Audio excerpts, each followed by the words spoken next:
மச்சான் வந்துடா. ஏய் நில்றி. என்ன? என் ஃப்ரெண்டு தான் உன்னை லவ் பண்றான்ல, நான் லவ் பண்ணி மாட்டேன் நீ. நான் கார்த்திகை லவ் பண்ணேன்னு உங்கள்கிட்ட ஆல்ரெடி சொல்லிட்டல, அப்புறம் எதுக்கு என்ன டிஸ்டர்ப் பண்றீங்க? சும்மா நடிக்காத. நீ ஸ்கூல் படிக்கும் போது எத்தனை பேர் லவ் பண்ணி சுத்தி நின்ற நீ. நிஜமாவா சொல்ற? ஆமாண்டா மச்சான், இது சரியான ஐட்டம்டா இது. பொறுக்கி பசங்களா, யாரடா தப்பா பேசுறீங்க? ஏய் இது தெரியாம உன் கூட சுத்திட்டு இருந்தா நானு. எவ்வளவு ரேட்னு சொல்லி நான் தரேன்.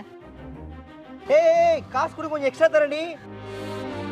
அக்கா நீங்க அழுவாதீங்கக்கா. அவங்க என்ன எவ்வளவு அசிங்கமா பேசுனாங்க தெரியுமா? இதுக்கெல்லாம் ஒரு நாள் ரொம்ப கஷ்டப்படுவாங்கக்கா. அவங்க எங்க கஷ்டப்படுறாங்க? இதெல்லாம் கேட்டுட்டு நான் தான் இப்ப கஷ்டப்படுறேன். சரி நீங்க அழுவாதீங்க. சாய் தெரியாம பண்ணிட்டு சாய், மன்னிச்சிரு சாய். அக்கா இனிமேல் இப்படி பண்ண மாட்டேங்க, மன்னிச்சிருங்க. டேய் இதுக்கப்புறம் எங்க அக்கா கிட்ட வச்சுக்கிட்டீங்க, உங்களுக்கு அவ்வளவுதான் சொல்லிட்டேன். போங்கடா. இவங்களுக்கு என்னாச்சு? அதுவா, நான் தான் கார்த்திகனாட்ட சொன்னேன். கார்த்திகானா? கார்த்திக் கிட்டயா?